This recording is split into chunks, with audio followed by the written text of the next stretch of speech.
Arterial blood gas. Step 1. Washed hands.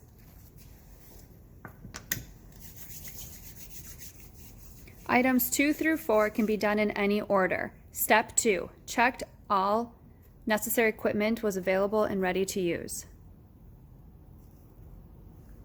Step 3. Students dated. I'm confirming the patient's identity with at least 2 identifiers and performing a timeout. Step 4. Put on examination gloves.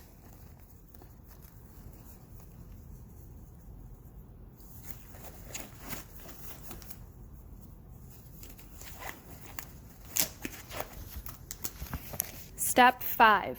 Identified location of radial artery.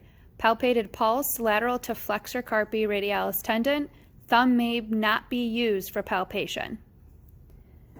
Assessor prompt. Describe and demonstrate the steps in the Allen's test. May use instructor's hand or task trainer. Student verbalized following steps in noted order. Step 6. Held patient's hand up and had patient clench and unclench hand several times to drain blood from the hand.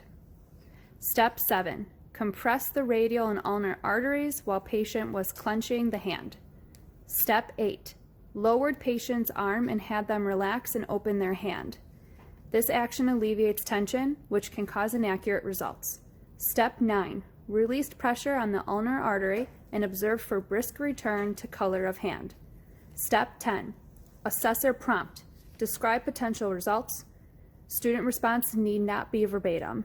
A positive result is if color returns to the hand in 14 seconds or less, and then we can continue on with the procedure. A negative result would be color returning to the hand in 15 seconds or more, and then the procedure must be aborted and we must consider doing the procedure elsewhere.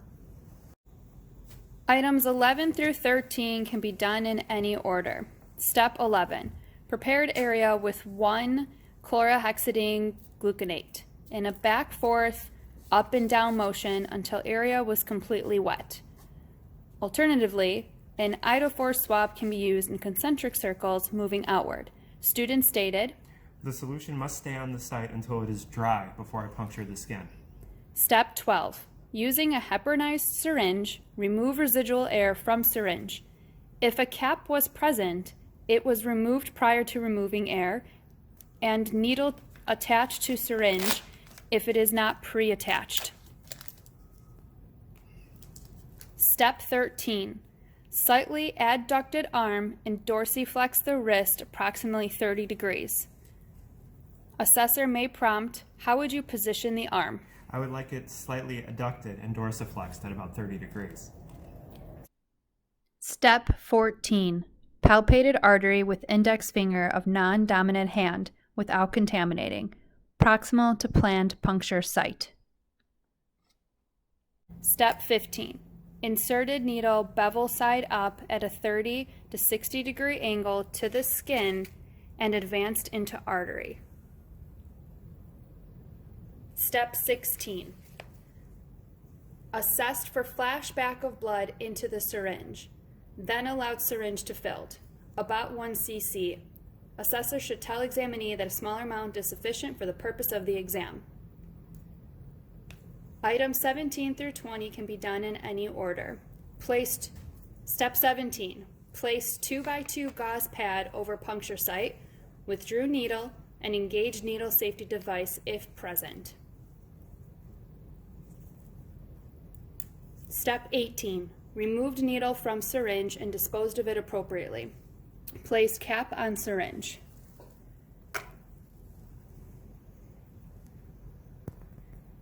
Step 19. Assessor asks, how long should pressure be applied to puncture site? Student response? At least 5 minutes. Step 20. Slowly inverted the syringe 10 times and then rolled between palms to mix.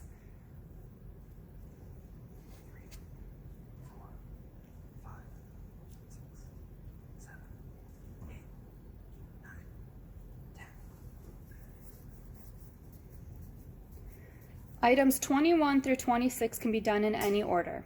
Step 21. Disposed of used supplies in appropriate containers. Step 22. Placed Band-Aid on puncture site.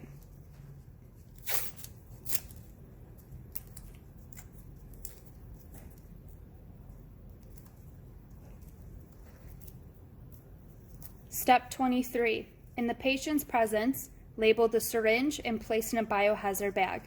Bag should not contain ice. Step 24. Assessor asks, what must you do once the procedure is completed? Student response.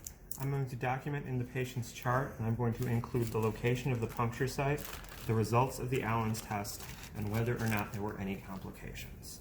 Step 25. Patient comfort was a priority. Step 26. Maintain cleanliness of site throughout the procedure.